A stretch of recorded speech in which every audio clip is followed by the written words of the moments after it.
Monash University section, you may have already been to other Monash University information sessions. If you have, I apologise, just a very brief overview of Monash University being what Australia's largest university. It's also Australia's global university, in that while we have our main campus in Clayton, in Melbourne, we also have campuses across India, China, Malaysia, and also a small campus in northern Italy.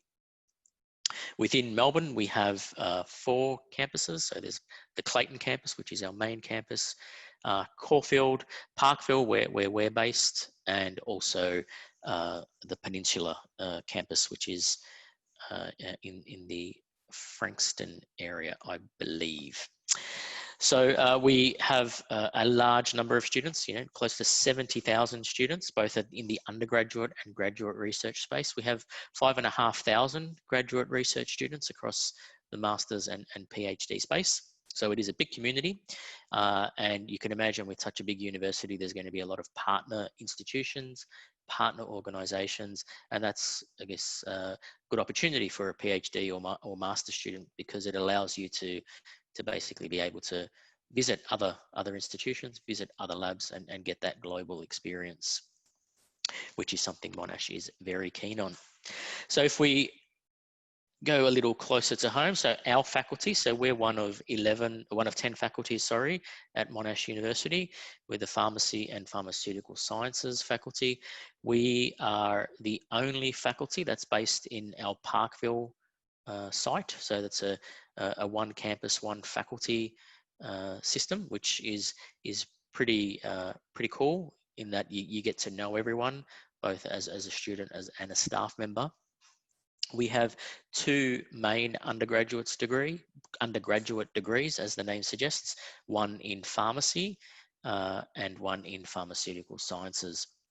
There are a few fast facts that we have, I guess we like to advertise. We're very highly ranked in the pharmacy and pharmacology space, often ranked second in the world, second or third in the world, usually behind Harvard. So it's quite a good statistic to have, and oftentimes referred to as the #1 pharmacy school in the world. So a very strong reputation, a very long history.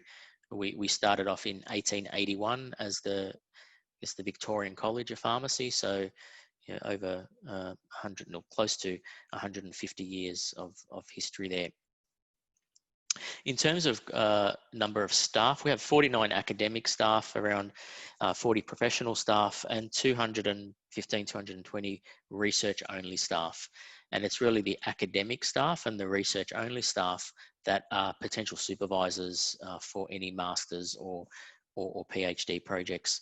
And hopefully you can see there's about 240 PhD students. So we have a large number of PhD students relative to the number of academic and research-only staff. So that's something to keep in mind if interested in doing a PhD within this space. So while I have been speaking about the Faculty of Pharmacy and Pharmaceutical Sciences, that is, I guess, the home where all of our undergraduate education sits, and postgraduate education as well.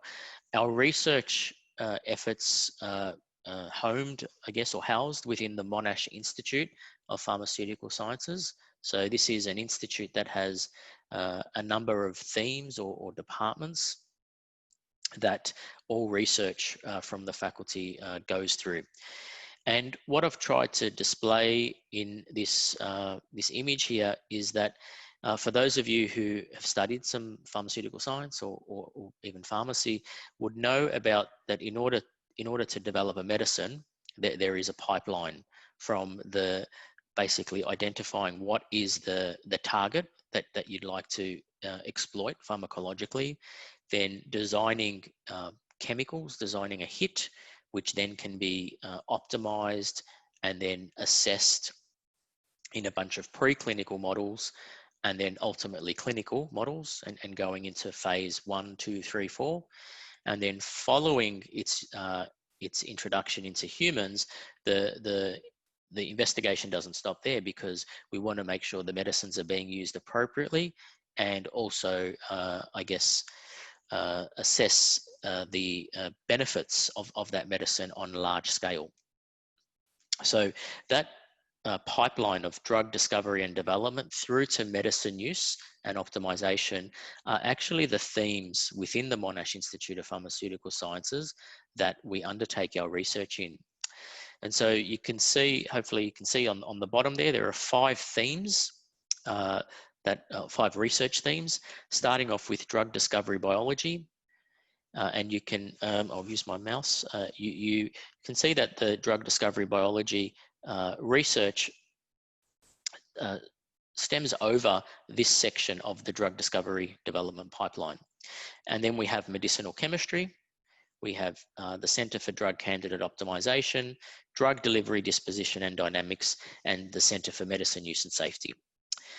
And what I'll do is I'll very briefly, and this is going to be very brief, just give an overview of each of those 4 or 5 themes. I'm actually not going to talk about the Center for Drug Candidate Optimization, mainly because that theme works with industrial partners in general. And in general, there aren't PhD students and master students involved in that, mainly because of the intellectual property and the commercial partners, which makes it difficult for students to publish their work. It's still exciting work, but it's just publication, and sometimes thesis submission has to be, I guess, slow down because of the commercial involvement of the research that's occurring. So I'm going to talk through the other 4 themes.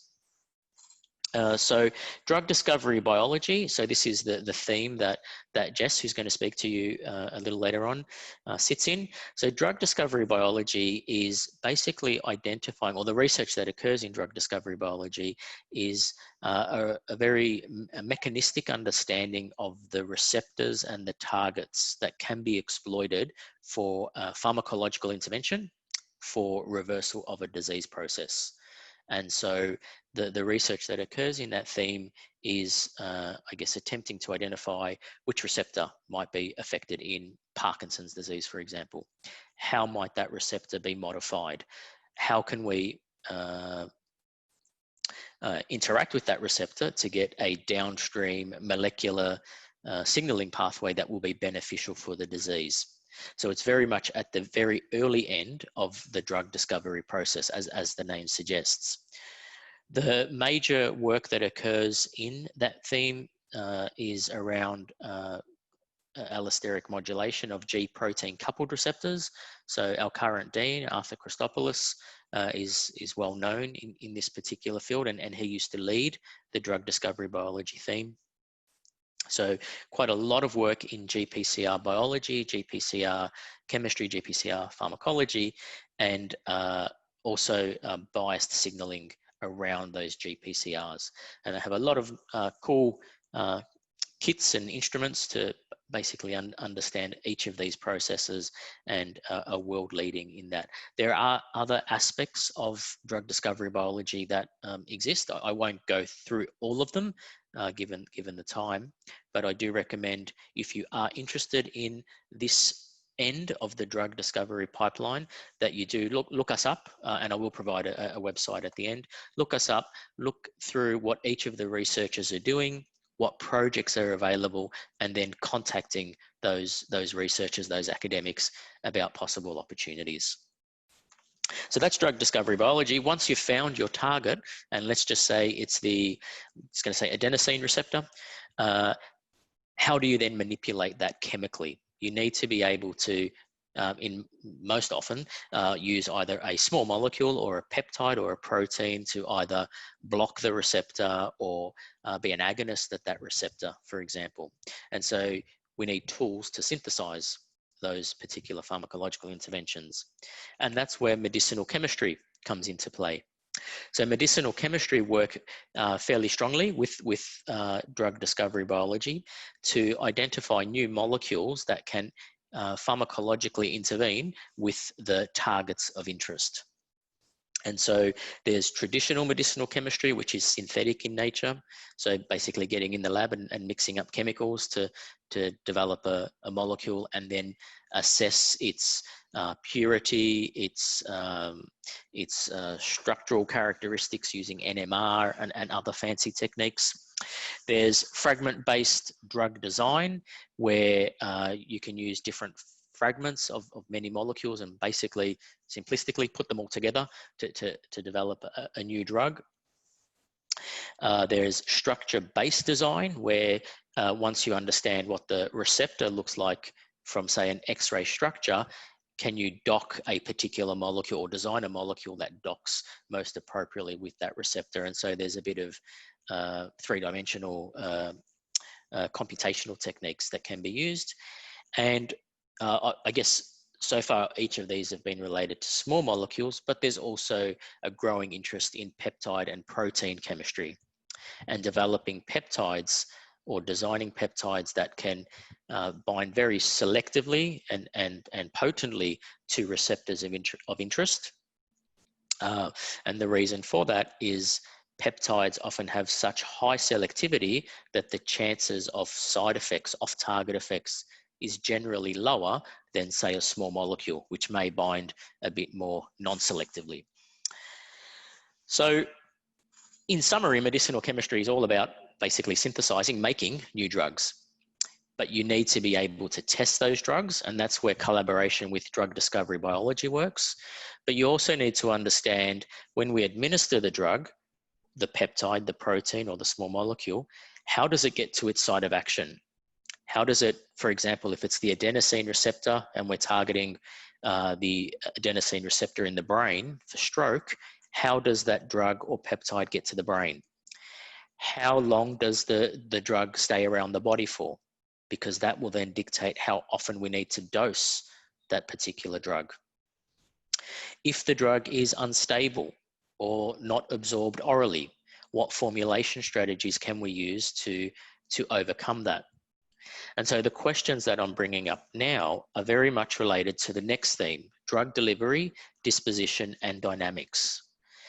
And in general, what this theme is all about is taking a molecule that might be a fantastic candidate from in vitro studies and bringing it to the next stage of preclinical development, formulating it appropriately so it can be absorbed orally. So understanding oral absorption characteristics, understanding its distribution around the body. Does it get to its target? What can we do to modify its structure? Or can we conjugate it to something so that it does get to its target? How does it get metabolized or cleared from the liver or the kidney, respectively? And is that a problem? Do we need to modify the drug so that it has less metabolism or has less renal excretion? What happens in the disease of interest?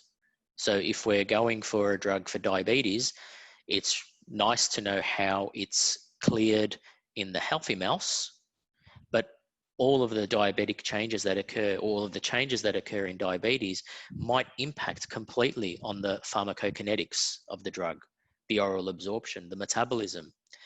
And therefore we may need to modify the dosing regimen in that particular disease condition.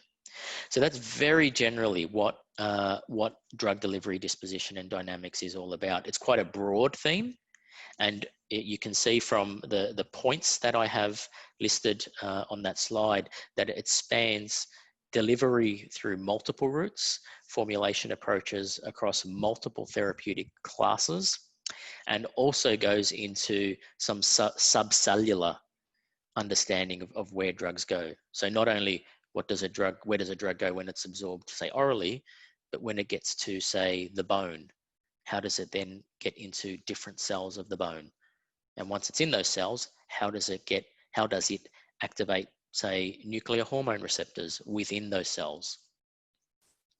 So that's D4, or we call it D4, it's drug delivery, disposition, and dynamics.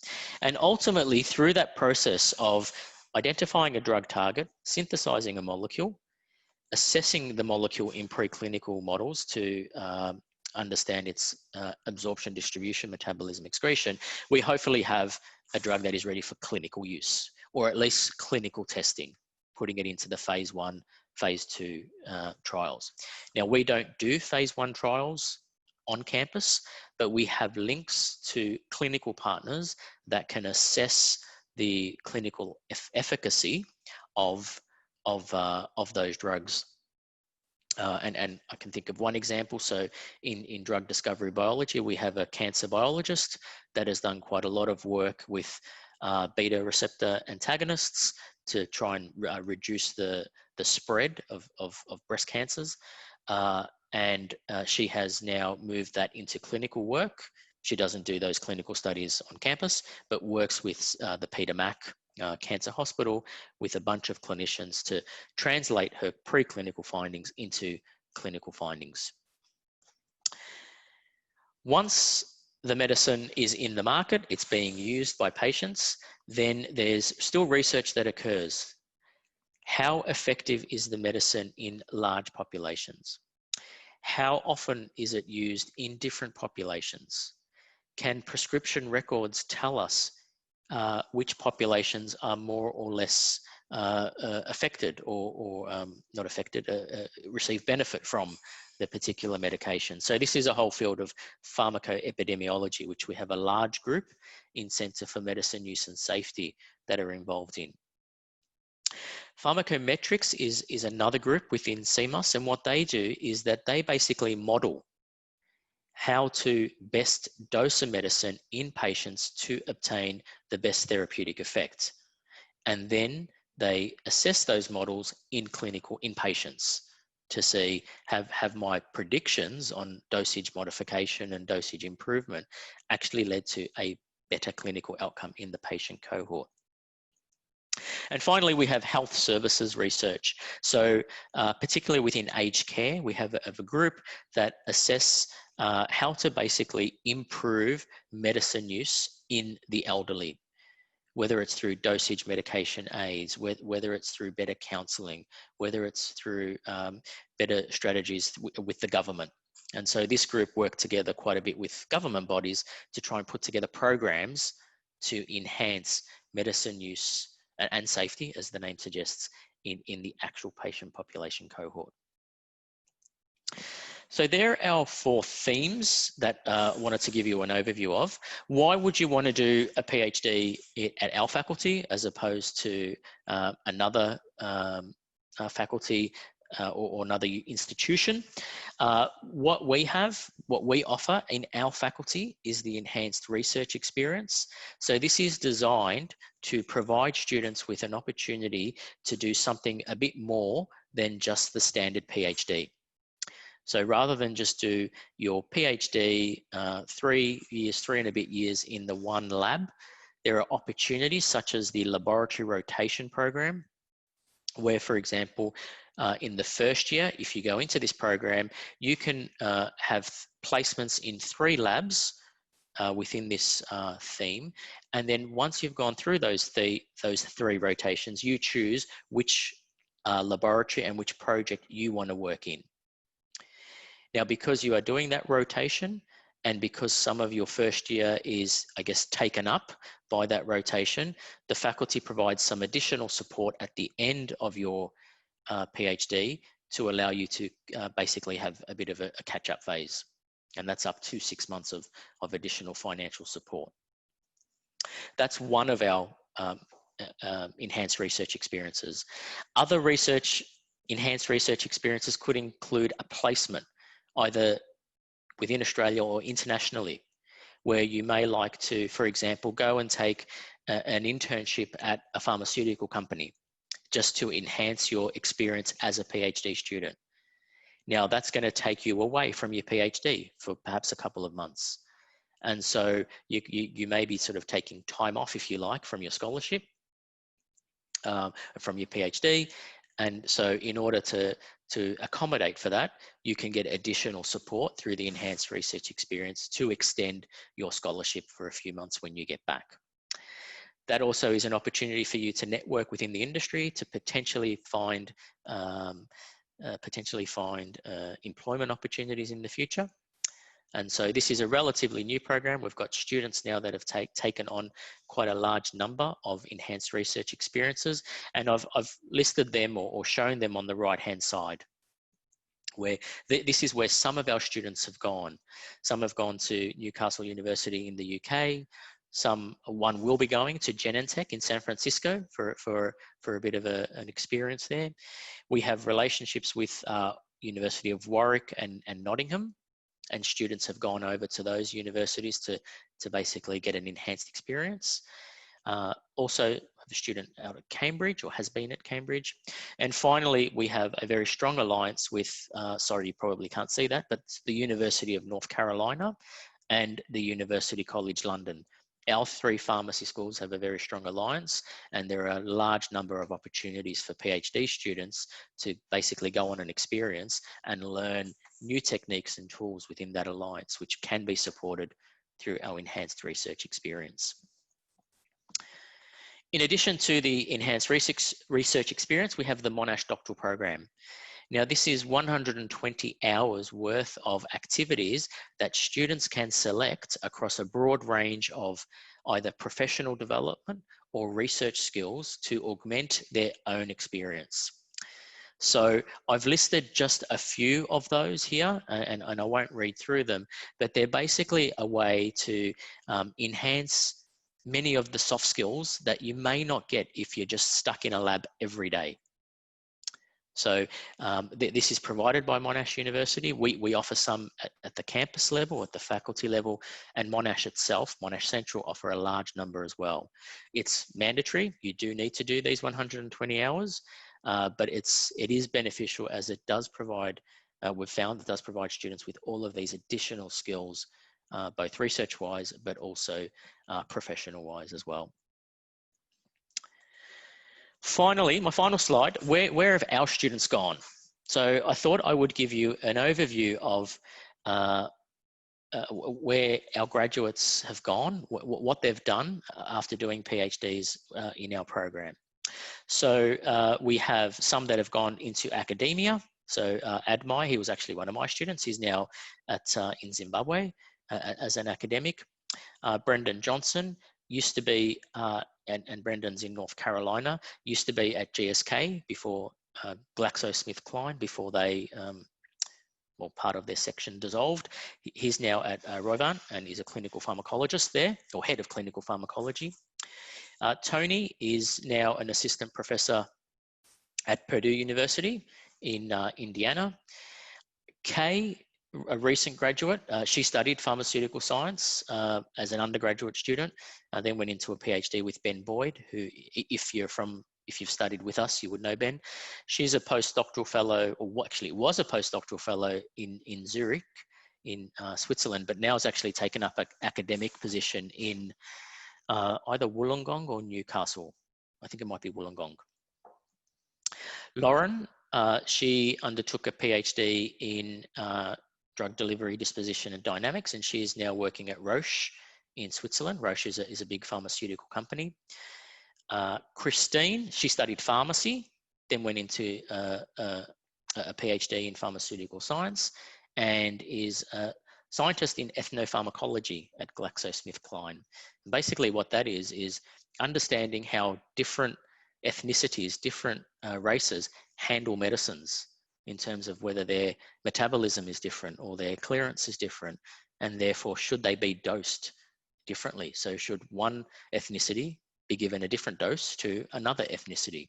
And this is what pharmaceutical companies take very seriously, because we know in the pharmacy and pharmaceutical sciences that a lot of the processes that govern absorption, distribution, metabolism change depending on the group of people.